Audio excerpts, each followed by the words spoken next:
when are you at your very best?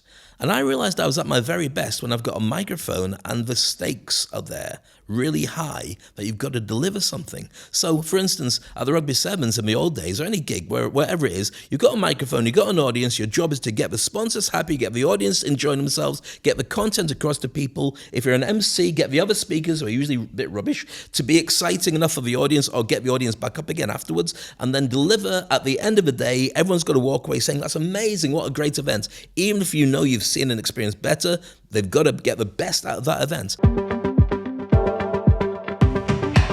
My name is Lisa Hugo, and I'm obsessed with helping other people find and develop their voices so they can go out and take on the world, be seen as an authority, expert, and speak their truth with utmost confidence because they know that what they have to share will connect with their audience and make a difference. I studied performing arts and spent 20 years of my career traveling the world as a professional singer-songwriter. I teach you the secrets to speak up and be heard, overcome your fears, to build your speaking skills, and learn how you can use your skills to make a change both in your own life and the lives of others. This is your one-stop shop for all things confident speaking. This is Impact Through Voice.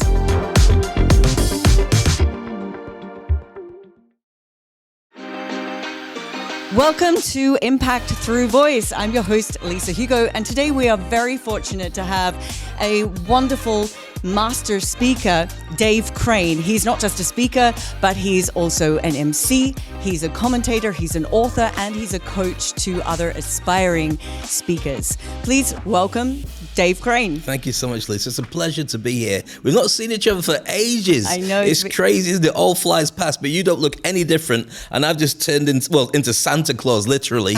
Gone very grey in the time since we last connected. No, great to have you with us. So thank you so much for taking the time. Pleasure. Great. Really good.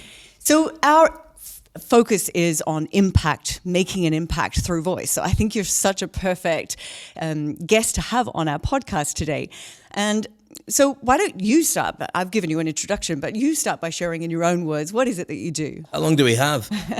My expertise is really about getting what's going on in your head out to people so they can then interact with you. So that would usually be driven in the business community through selling. So whatever you think and whatever it is that you do in your business, you need to communicate with an audience that are interested in the stuff that you have to sell, but they're interested in it because that's their target service or product and so on. So what I really do is I help people to be positioned as thought leaders by working out what their signature message is to the world. So who you are, what you do, and what that really means and has an impact. If you get that right, you catch on to the Wi-Fi code of your audience, and then you can create messaging and content that makes people go, that's the person I'm looking for. And it's not easy to find because we spend most of our lives kind of like reflecting on who we are as a direct result of experiences and what people think of us. It takes a long time to be able to step back and say, yeah, but who does that leave me as? And so for many of the people I'm working with, I have to undo their imposter syndrome and their beliefs that they're not as good as they believe they are, or that their job description that's on their business card is the only thing that they are in the world. And what I find fascinating about what I do, which is I run a thought leader accelerator called the Industry Icon Program, is anybody who's over 50 is having to go through a second chapter reinvention. So typically, you stay in a job until it's time to retire, and then you've got like another, 10, 15 years, hopefully, of living around, sitting in the garden, doing the roses, and then deciding what that should be. But what's happening with the nature of the industry, and it's almost every industry, is as soon as you reach 50, it becomes too expensive for most organizations. And so what they do is, because the medical is too expensive, and you want to have flights for your family to go wherever you're going to go, they're now starting to push people out. And that's even at the highest level. GMs are being pushed out, head chefs, wherever level you're at, they're just putting in younger people who are far less expensive to keep. And so with that, you need to reinvent yourself. And I would suggest that this is going to affect 1 to 2 billion people across the world who may or may not even know it yet. And as you're going into your second chapter in life, what they don't seem to realize is you're actually a big hitter already because you've done 20 to 30 years of a job or a series of skills to accrue to a point where you're actually really good at doing it. So rather than looking for employment again, as you've always done, start considering yourself as a consultant or as an expert. So all that stuff comes together. Now, it's one thing to have all that, it's another thing to be able to use it. And the best way to have that impact is to understand how to communicate with people so they then want to buy from you and work with you. And the first part of that communication is inside your own head. So the words that you say to yourself and the way that you consider yourself and the way that you map yourself to the outside world, once you've got that worked out, then you amplify it for your target audience. And that's how you create the second chapter and the ongoing story of your legacy. Okay. We'll come back to this because I think this is a really interesting topic, especially now with AI coming on board. And you talk about people over 50 who losing their positions and having to reinvent themselves. But I think it's going to happen to a lot more people in the workplace as AI starts to take over and jobs become redundant. And there's going to be more and more people looking to reinvent themselves or find something new. Let's go back, though. I want to just go right back to how did this start for you? Because you're talking, I think, a bit about your own personal experience that you've had to reinvent yourself, but you've gone through many chapters of your life. I'd like to hear a little bit. Okay, we haven't got all day, but let's at least give us some insight into how did you get into using your voice to make your mark? Interesting. Well, one of the things I had to realize is when you create your signature message, if you understand what your relationship is to the outside world, you also realize that you're carrying a core wound. And that core wound is something that you probably spent your entire life avoiding, but it's actually what's driven you so much. And when I realized what mine is, and I don't just say it lightly to say, let me just pour my heart out. When you think about the way that movies are put together and your main characters that you fall in love with, they all have to carry a core wound. So take Superman. What's his core wound? Lost his parents. He's an orphan on a planet he'll never be able to return to. So everything he does as the most powerful person on the planet is all based around the fact that, is he going to fit in better or is he going to stand out worse because of who he is? And it doesn't matter whether you choose, say, The Sopranos, Tony Soprano as a main character in one of the biggest TV shows of all time. He was bullied by his mum. So when he became this mafia boss running prostitutes and drugs and all the other things, murders, you're thinking, he's done bad stuff, but is that going to fix that issue with that core wound that he's carrying around for his entire life with his mum? So for me, it was growing up as a mixed race kid in white areas in the northeast of England and Scotland previously before that, trying to fit in. And it took a long time, and it actually took the pandemic, amazingly, for me to realize I'm never going to be able to fit in, so just be Dave Crane. But all that time, I was pushing myself to see what I needed to do to be recognized so I could just relax in some kind of comfort zone that would make it easy for me. And the easiest way to do it is to be able to communicate. One of the reasons that communication was so important is because I mentioned Wi-Fi code a couple of times. If you're the only kid that stands out and you can't fit in, you have to do two things. You either have to make people laugh or you have to be able to fight them really well. So I was never a fighter. I was always somebody who just worked out how to make people laugh. And at the same time, you're wondering, are they really my friends? Or is it somebody that I've got to keep an eye on all the way through? These are maybe discussions or conversations that most people don't have to go through, or they've kind of been through at some point in their life, but then they felt comfortable and they never had to after that. For me, it's been an ongoing thing, which changed a lot when I came to Dubai, I've got to admit. But then you realize, how do I communicate with these people? What side of me is going to work? Do I become larger than life, or do I become really funny and witty? Do I become a psychologist who works out how to get the relationships to be really strong? Or do I just dominate from the front of the room, be the jack of all trades and the class clown, and have everybody want to hang around with me, or at least not want to take me down because they know I'm very witty and very funny? And it was a kind of combination. My entire career, if you take that as a template, it fits in with Dave ticking the boxes of that core wound all the way through. So what does that manifest itself to be? I was a child entertainer. I was actually, I won the equivalent of Britain's Got Talent when I lived in Scotland. So imagine Scotland's Got Talent. When I was 11 years old, I came second in that. But in those days, they didn't have the same TV coverage and all the rest of it. So I did that at the age of 11. And then I went on to do various shows. Then my dad, and I didn't realize it until my mum told me a couple of months ago, that my dad had actually said, I don't want him to be on the stage anymore. And it was because of the fact that he was just so worried about the industry. It was so cutthroat and backstabbing and everything. And he didn't want me to have to carry my weight in that. And so I didn't realize that I'd driven my entire career on my own from there. My parents were always supportive, but they'd kind of taken a step back, and I'd done it because it was inside my system. I had to perform, I had to create.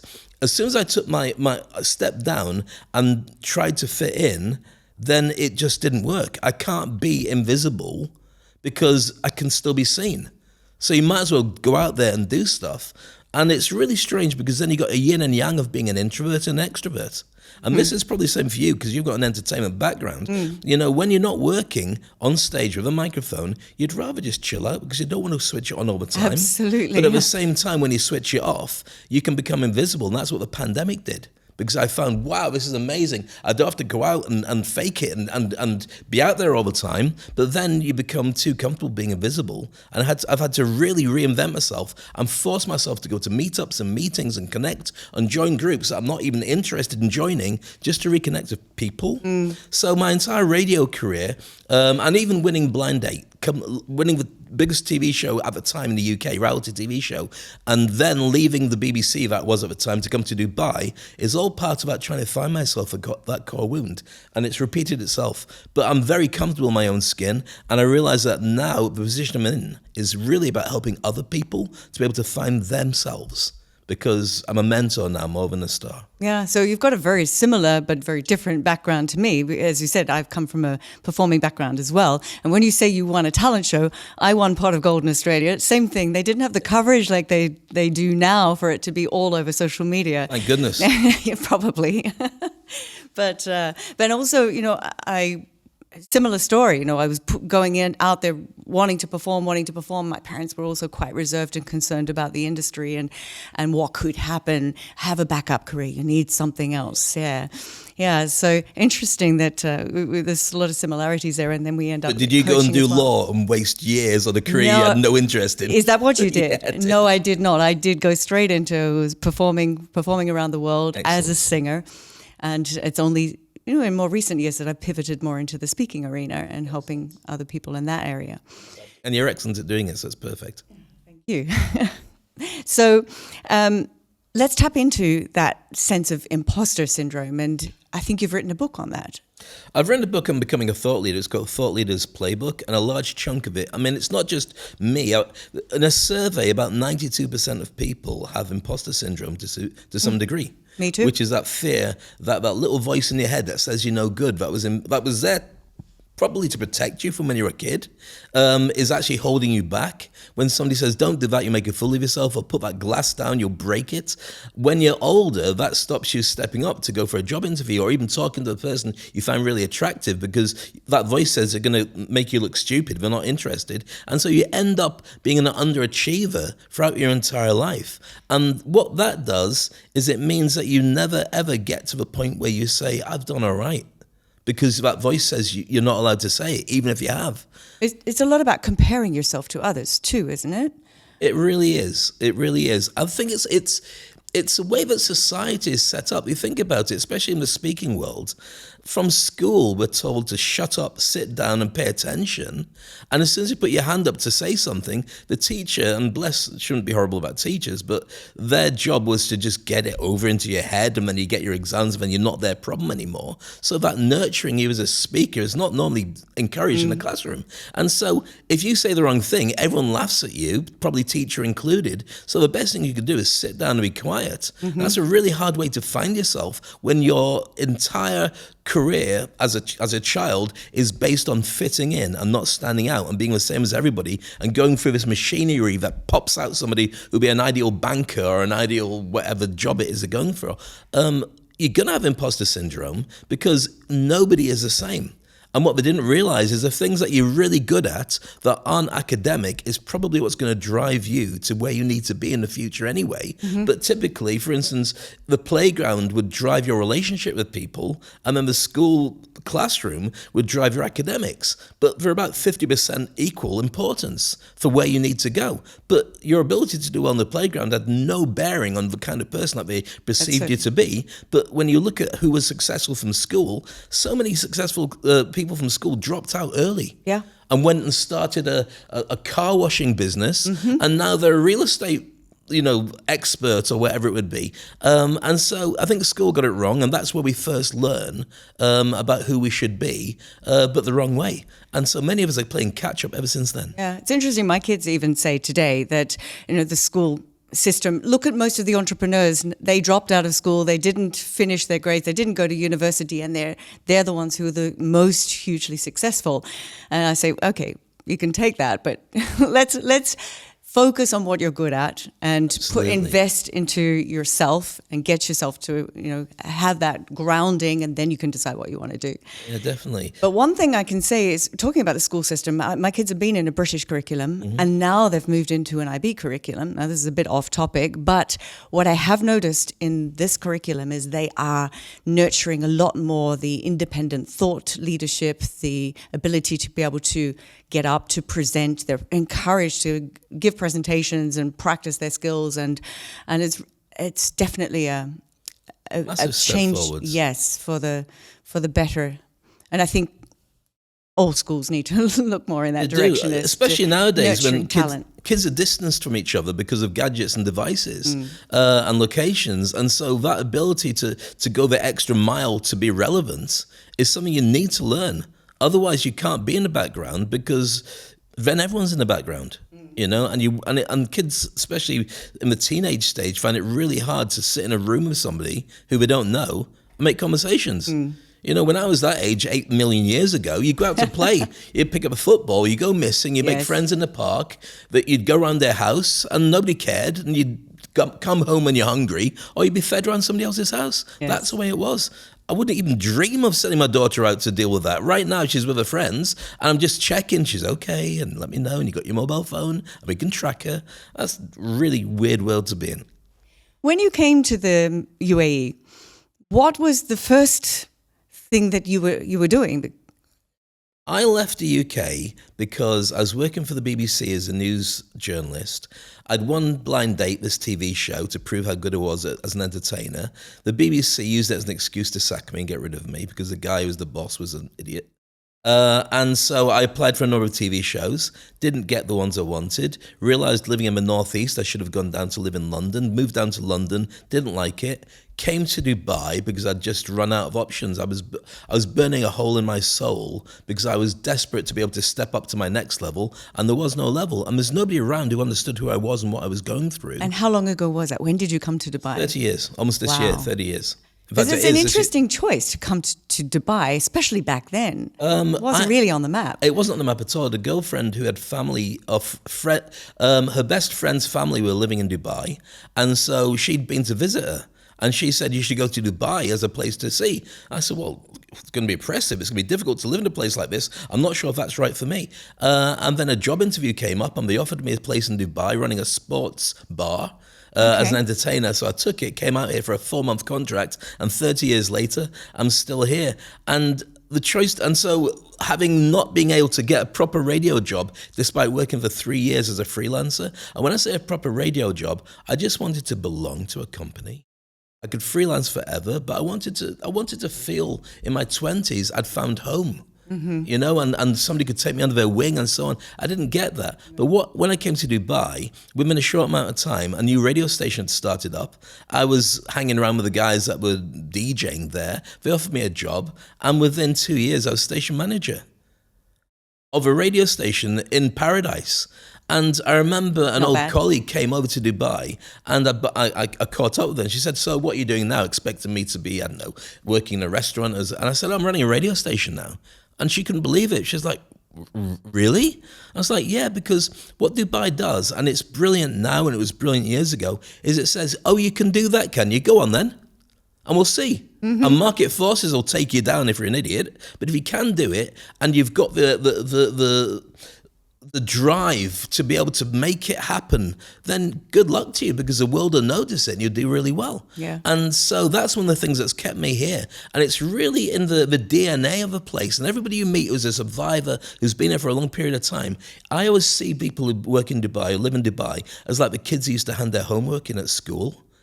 Those ones that knew the game and realize that if you put your work in, you do your homework, then you'll do better because you're checking what you're doing. And I think that's a survival point that works really, really well. And this place is the epitome of it.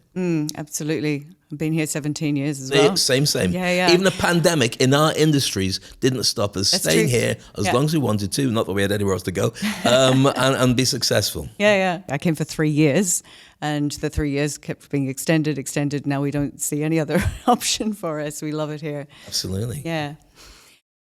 The pandemic, let's tap into that, because for both of us, that was a pivotal moment for us to have to find a different way of working.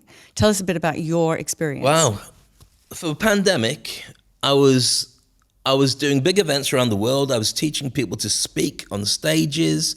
I had a very successful business, being me, but hosting events because you and I have got like, it's like famous in Vegas level of being well known. Nobody outside of Dubai knows, but those in Dubai, there you go. So you're kind of well known. So that was working really well for me for 25 years because I'd been on radio, been on TV, magazines, newspapers. So I was kind of like a local celebrity. But then with immediate effects, when the lockdown came in, I couldn't speak anywhere. I didn't have an audience anywhere. I couldn't get any clients to teach how to speak anywhere. And my wife was an award-winning wedding photographer. So within like one day, we had no income doing what we were doing before for about 2 years. And so we had to reinvent big time. And what we had to do was just say, well, what can we keep doing until we find something that's going to come in? It's like if you're stuck in the desert, you choose a direction and you keep going as far as you can until you find water.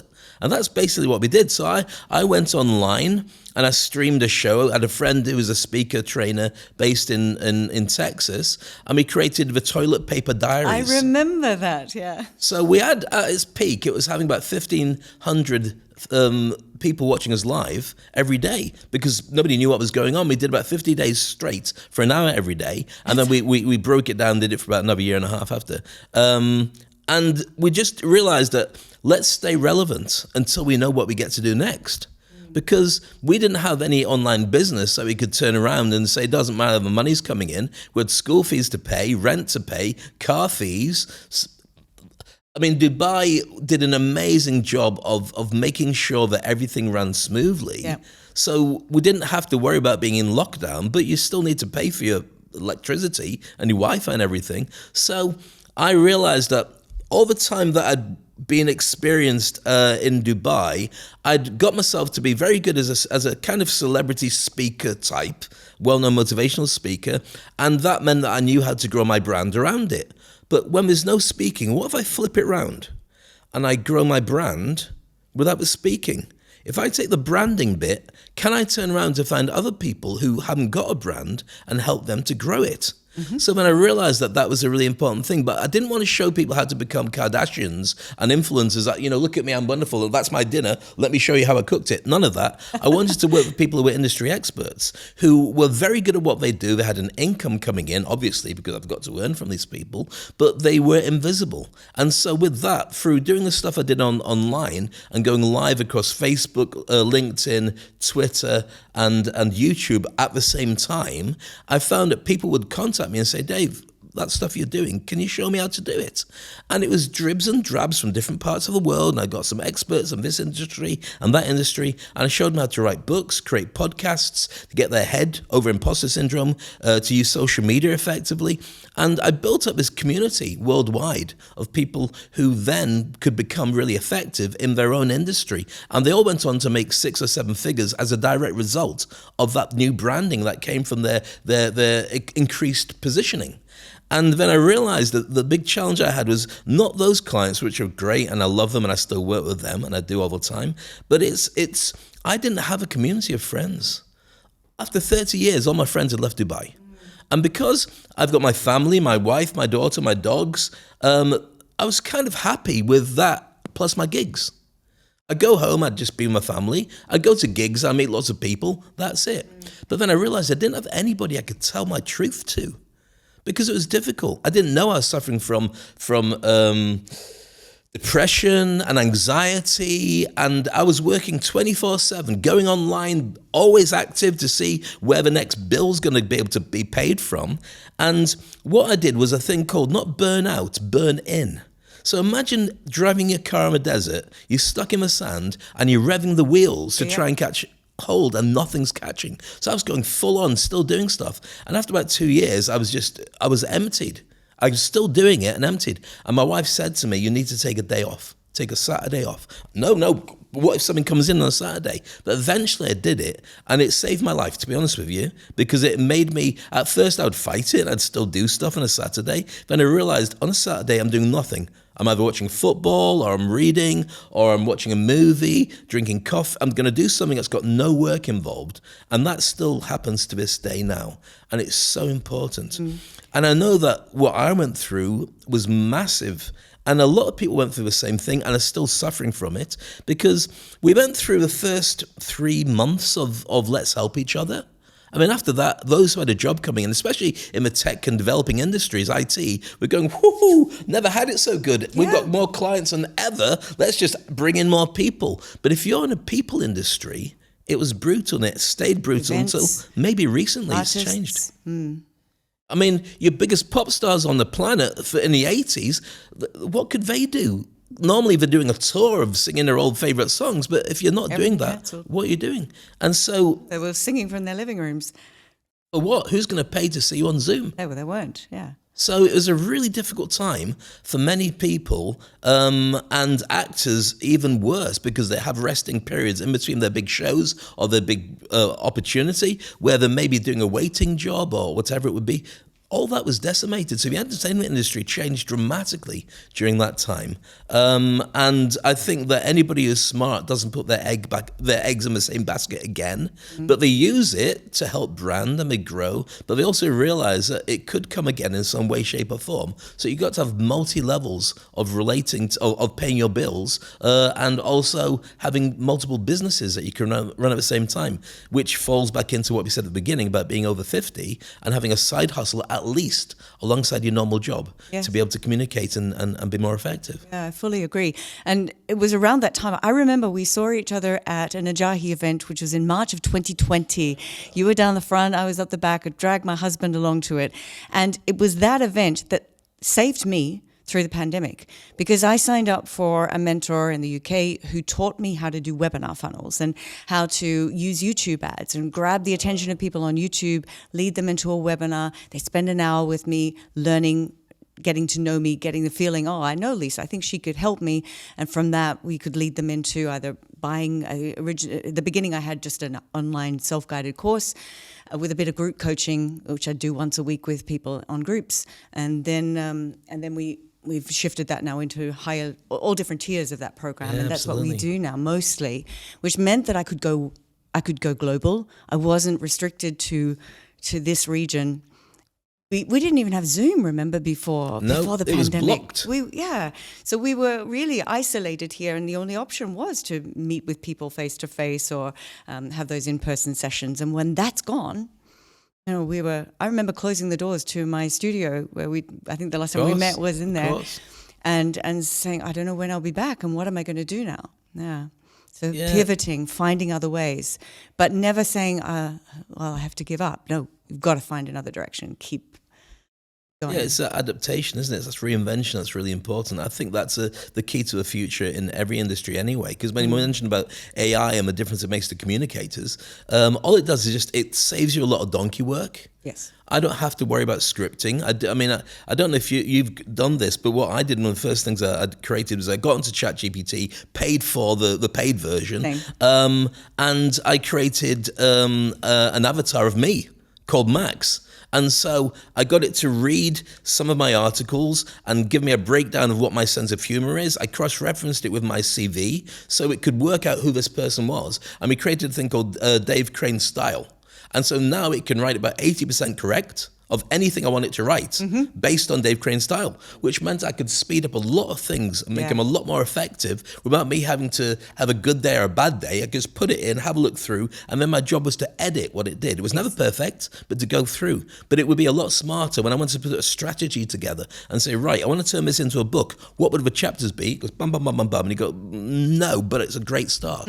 And so AI is really effective for communicators because I think the knock-on effect of where we're going to be is it's throwing us back into our humanity and our ability to have relationships with people that truly connect, which were kind of taken for granted and put to one side because technology meant that your ability to code was more important than your ability to talk to people. But when AI can code better than anything, then you've got to go back to talking to people. So your empathy, your relationship, the way that you carry yourself, the stories you tell are so really important because that's what people connect to, because now they've just got that ability to say, who do I want to play with when I'm actually connected to the rest of the world?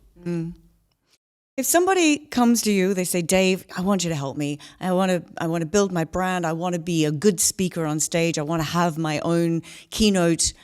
Where do you start? I start off by asking them what it is they want and why they want it, because often they don't actually want what they think they want.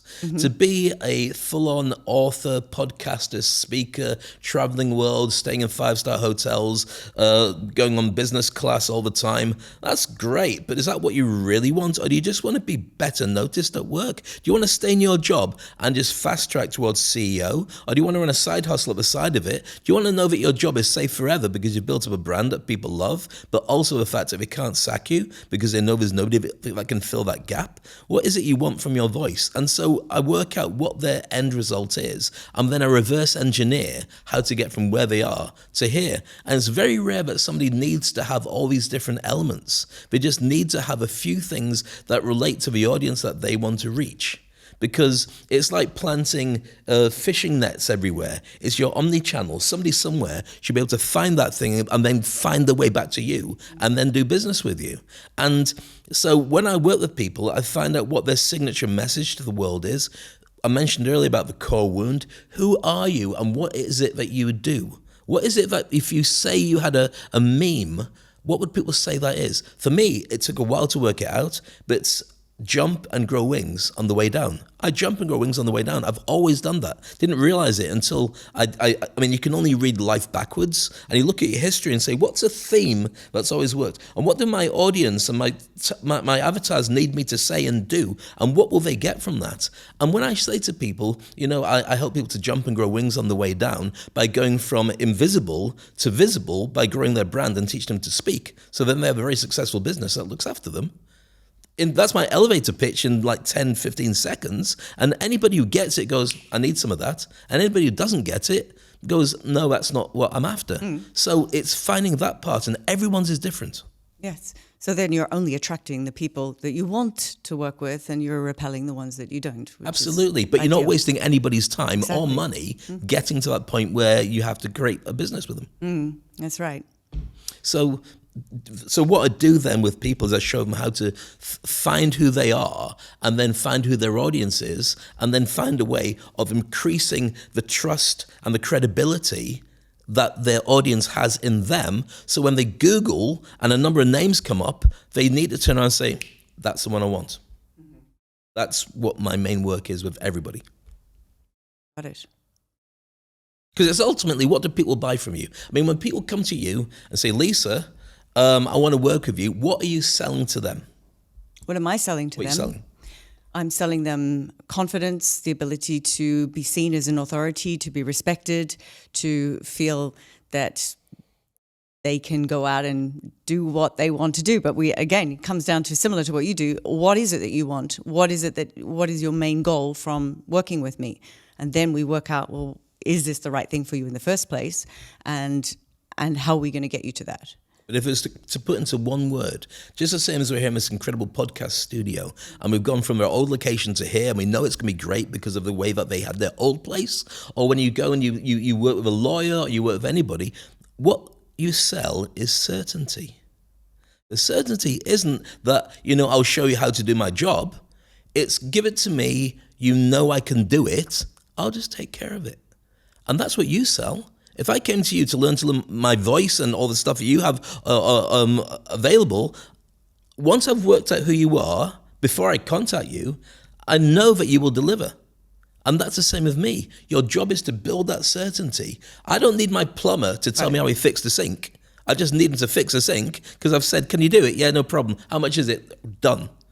I don't want him to explain it, just say it's done. Alas, that's it. Thank you so much. And so it's certainty you've got to build as much as possible in every industry so people know that you're the one to go to. Yep. And that's how I do this with my trainings. People get a glimpse of me. They get to spend time with me, first of all, and then just they get that certainty through that by other going through my content, my blogs, my online content, my podcasts. Yeah, your guests. Exactly. That okay, she knows what she's talking about. She'll get me my results. And then they come to me knocking on the door. And what that does is it shifts the challenge from how much is it going to be to the fact that I know the results can be perfect. What's it going to take to get you to work with me? Because what everyone else fights a battle of is price, especially in Dubai. It's a place that's built out of bartering and marketplaces and everything. So discount though. The formula for being paid. The formula for being paid is two factors. First of all, the effect of a job you do and how cheaply somebody can replace you. Mm-hmm. So that's what everyone looks at. Now, if you have a really good brand and you're excellent at what you do and you focus it right down to delivering one or two things better than anybody else in the market, you're irreplaceable. Mm-hmm. So you can charge more or less what you want because they know that you will deliver because of a certainty, and they know that they want you because they look at other people who might be able to do it, maybe, but that's what you do. I want you. Your value is the result you get somebody. It's what the outcome is, what's it worth to them? And then they'll decide, is it worth it? Absolutely. Yeah. And sometimes they don't know, and sometimes they need a little bit more pushing. And sometimes they say, well, it's a bit expensive. Can I get my brother to have a look at the price and see if we can get it cheaper elsewhere? In which case I say, good luck. Yeah. And often I give my clients to other people because I don't want that kind of client. I want a client who we can create a long-term great relationship with that lasts for years. And that doesn't happen with trying to beat you down on price, because what part of my service do you want me to not deliver? Oh, I want everything? Well, that's what the value is. I will make you more money by working with me. Let's have the trust and credibility built in, and then let's move forward. So the client has come to you, you've already ascertained exactly what areas they want to work in and what do they want to get out of it. You've ascertained that. Let's say it's somebody who really aspires to be a thought leader, to be invited onto stages and to be able to speak and share their expertise. Where do you start then after you've gone through this? Fascinating. See, one of the things that I've got as a superpower, probably my superpower, is the ability to get the Wi-Fi code of the people that I'm meeting. So you can profile people very quickly. And if you take it all the way back to being a mixed race kid growing up with strangers who you don't fit in, you learn very quickly whether somebody is going to be your friend or not be your friend. And I found that amplifying that makes me so good with audiences. I can walk out at an event that's got like 50,000 people out with the Bar Rugby Sevens for 20 years and work them to do anything I tell them to do because I work out the Wi-Fi code and how to get that to happen. So when I meet people, I can cross-reference their LinkedIn page straight away, even before I've met them, to see who it is I'm working with and what they need to do and what their industry is crying out for and what it is that they believe are the strengths that they have that their industry may or may not understand. So when I've got their LinkedIn profile, most people's are terrible, and I've got the person saying to me, can I get them to fill in a questionnaire so I can work out what the level is that they want to actually have, cross-reference them, and it points in a certain direction. It's then a question of how much do you want to invest in yourself, and I'm not talking about money here, in your energy, your drive, your self-belief to get that result. If it's a willing commitment you're willing to make, then these are the steps. I've got a 6-step roadmap that they have to go through to be able to get to that point. So it starts off with the awareness that maybe I don't fit in with where I am right now. I want more. Then it's aspiration. You're looking around at somebody else saying, oh, I'd like to be like that. Not in their industry, but in my industry, then I want to do that. Then it's a drive. You start driving. You build a car, a vehicle. You say, I'll do a bit of social media and I'll talk a little bit and I'll write something and I'll say hello to people. I'll connect. So you start to build this vehicle and you start driving. But then you realize you're going in the wrong direction because I'm driving this. I should be over there, not here. So then you've got to rearrange and head in a different direction. And then as you're going in this different direction and you've got your stuff, you're building up, you're speaking, you're building a gathering of followings, fans, you're starting to create content. You go, actually, the people I want to target, they don't need all this other stuff. They really want me to do one or two things, so I'm going to focus on that. So you narrow it right down, and then you get to the sixth point. The sixth point is ownership. That's when you're an industry icon. That's when your name is a verb. So people say, we need somebody who's going to do that. Who can we get?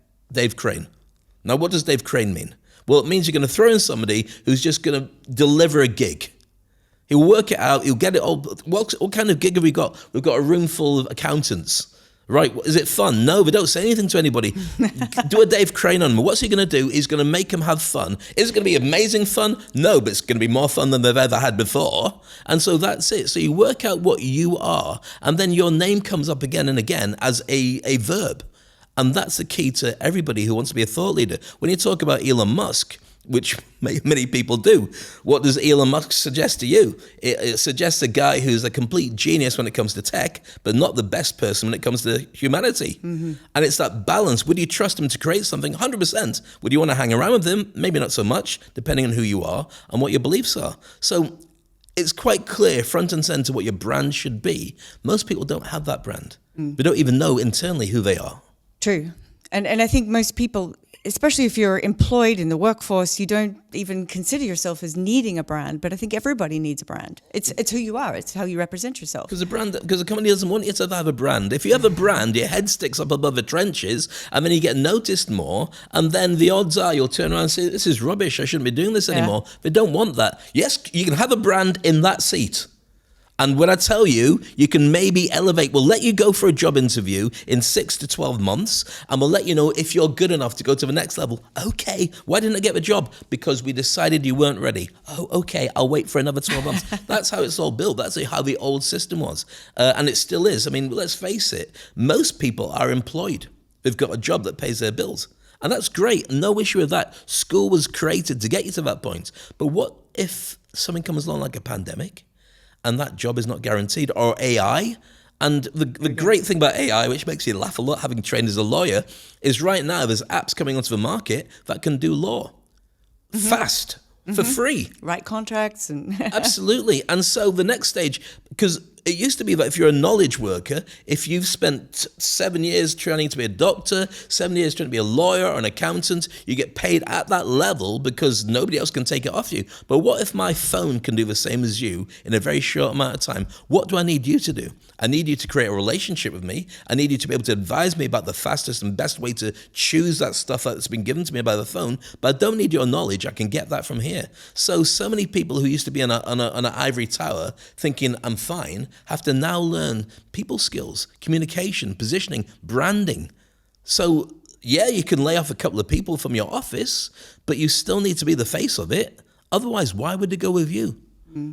And so I find it a fascinating mix. Many people don't know their industry is dead yet, but they're going to find out. And they should really be asking those questions, because they don't necessarily have to lose where they are, but they have to find what their humanity, what their voice is, what the communication skills are, who their audience is, and what their audience wants to hear from them. So what you're doing with the podcast and I do with my podcast and the relationship with books and the content we put out into the world is really important, because even if you don't need it yet, you will need it at some point.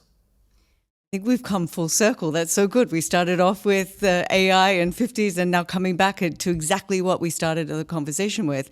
And it's been so valuable, Dave. It's been great having you on the podcast. Thank you so much for sharing your stories, your experience, your expertise. Thank you. Can I do one last thing before we Absolutely. finish? You asked me about imposter syndrome, Yes. and I want to give you a way that anybody who's watching your podcast will get this from this and be able to come back and learn more from more podcasts by learning how to get over imposter syndrome. And I had to reinvent myself to do this. So, as a life coach or business coach, first of all, when I realized I had imposter syndrome, it hit me most when I was getting clients, potential clients or events and stuff coming through. And because I'd been in a challenging state for 2 years during the pandemic, I hadn't done gigs for such a long time. I was worried about, I don't want to lose the money from the gig, but at the same time, I know I can deliver. Where do I go with this? And I realized imposter syndrome was a challenge. I don't think I'm good enough. So I thought, okay, so therefore, let's lean into which version of me can do that. And I realized that you've got your birth certificate version of you, which is whatever's on your birth certificate. Mine says David Maxwell Crane. And Dave Crane was born out of that. So throughout my entire life and experiences, my social media version of me, Dave Crane, is everything I've been through. And this is a version I want to tell the world. This is me. Is it the real me? Not really. It's the one that's always smiling and telling jokes and all that. Not the one that's necessarily the same at home or with your close friends, but it's one that you want to have customer facing and people facing. And I realized that that version of me wasn't strong enough to take on this change in the industry, because I was really worried about, are these jobs going to come through? Am I going to mess it up by dealing with it the way that I dealt with it before? And I thought, well, you're a life coach, Dave, and one of the things that you know is to ask better questions. You're trained as a stage hypnotist, and that's another thing we haven't even talked about. Yeah, we haven't even tapped into that communication skills at their very best. And I thought, well, what do you need to do then? I thought, well, when are you at your very best? And I realized I was at my very best when I've got a microphone and the stakes are there really high, that you've got to deliver something. So, for instance, at the Rugby Sevens in the old days, or any gig, wherever it is, you've got a microphone, you've got an audience, your job is to get the sponsors happy, get the audience enjoying themselves, get the content across to people. If you're an MC, get the other speakers, who are usually a bit rubbish, to be exciting enough for the audience, or get the audience back up again afterwards, and then deliver at the end of the day. Everyone's got to walk away saying, that's amazing, what a great event. Even if you know you've seen and experienced better, they've got to get the best out of that event. And I realized that version of me is really powerful at making decisions. That version of me in real time can say yes, no, and he's always right. Whereas the Dave Crane social media version of me, the second iteration of me, wasn't confident enough to take on clients and work because of the pandemic. So then I decided, right, okay, that version of me that's got a microphone, supposing I could tap into him. Let's call him Max. So Max became the superhero version of me. Max is super powerful, give him a microphone, is in control, doesn't care. If there's a challenge to him, he'll turn around and say yes or no very quickly and walk away and not care. Because that's what you do when you've got a microphone. As you know, you make decisions based on but you calculate them, and sometimes it works badly, but very rare. You get better as you learn. So I thought, okay, I've got these clients who are not coming back to me. What if I ask Max what we should do about that client? So I decided to tap into Max. And I know it sounds mad. It's still me. I'm not stupid. But I thought, well, Max, okay, let's ask you, what should I do with that client? And Max said, right, give them 24 hours to say yes or no. Say, you've got 24 hours to come back to me. I say yes or no. If not, then I'm going to, the offer is off the table.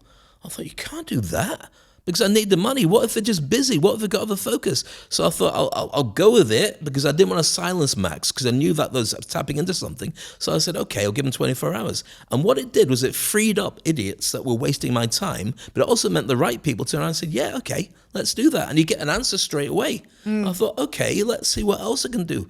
And so I started getting Max to drive my business. So when it meant connecting with people, I had massive imposter syndrome. I don't want to say, hi, I'm Dave, how are you, in case I get rejected. I just let Max do it. Max goes, hi, how are you? Okay, don't talk to me, I'm not bothered, and so on. So the only time I couldn't be Max was at home with my family. I wouldn't let him use that power to upset their relationships, my wife, my close friends, but everything else was full on. So now Max deals with everything. Max is probably talking to you right now, because it's such become an interesting so close, concept. you know? Yeah, but I get where you're coming from. I mean, this is your way of describing basically the two sides that we have within us. We've got the strong version, and we've got the one that questions the imposter syndrome, the one that doesn't believe in themselves enough. And so it's balancing out and allowing each side to come through at the right time. You're calling yours Max. So here's yours. When you get a microphone and you're on stage and you're singing and a room is going, oh my goodness, this is the best we've ever had. What's she called? I had never really thought about it. Try a nickname. Did you have a nickname at school that you could feel comfortable giving her? Cricket. Is cricket a strong name for you? Because it was jumpy and I was bouncy and I was full of life and energy, like a cricket springing. Right, so if you embodied cricket, for one's code name cricket, you can change it. Can change it, You got cricket to make some decisions for you that were difficult for you to deal with as Lisa. Would you come up with a better and stronger result? Yeah, I mean, I'd like to give it a try. For sure. I'm sure if you're thinking that way. Yes.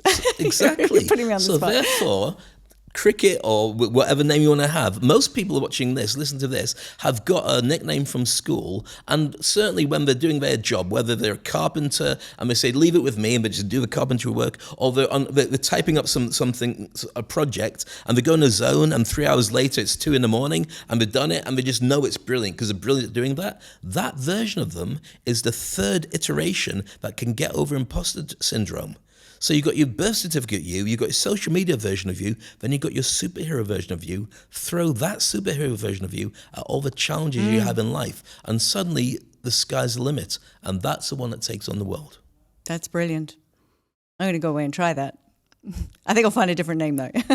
If not, we'll stick with cricket. But anything, I'd love to know that name when you have it. That'd be amazing. Yeah, sure. I'll let you know. Well, Dave, it's been amazing having you on the show. Where can people find you if they want to work with you, they want to know more, they want to get your books, learn from you? Thank you. Book you for a gig? The easiest way to find me is to go to speakonstage.com. That's my website, speakonstage.com. All my contact details and everything are there. I'm broadcasting all the time on LinkedIn and on YouTube and so on. So I've got my stuff out there, but go to speakonstage.com or wherever and just connect with me and just ask me questions. I've got a WhatsApp group that I created, a community. I've got a community called the Game Changers, which is a membership group where I help people to raise their game. I've got a free WhatsApp group, which has got over 400 people in now, because I wanted to get anybody who was stuck and thinking, who's going to help me? I don't know who's going to help me, and I'm not ready to invest in myself because I don't believe in myself yet. But can somebody just help me so I can? So I created this group, and it's gone from 50 to 400 in about 5-6 months. And what I do is a 5-day challenge where I teach them a new skill, and it could be getting over imposter syndrome, it could be writing a book, it could be launching a podcast, it could be anything. I do it for 5 days for free, and I ask them all these different questions as exercises. They submit their questions or they submit their exercises,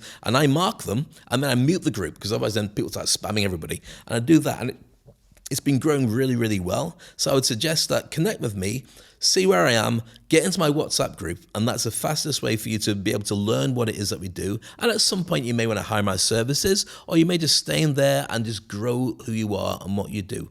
One client turned around to me, and he's one of my game changers, and he had a side hustle that was making $2,000 a month, and he was in a job where he was a CEO. He was doing well, but it was shackled. It was really difficult, and I pushed him, and I gave him the tools and techniques to be able to reinvent himself. His business now is making over $30,000 a month, and that 2,000 turned into 30,000. He's his own man. It's growing at an incredible rate, and he said on one of my podcasts, that's 100% down to you pushing me to be able to become a thought leader and become an industry icon. So I know it works, and everybody deserves that. Awesome.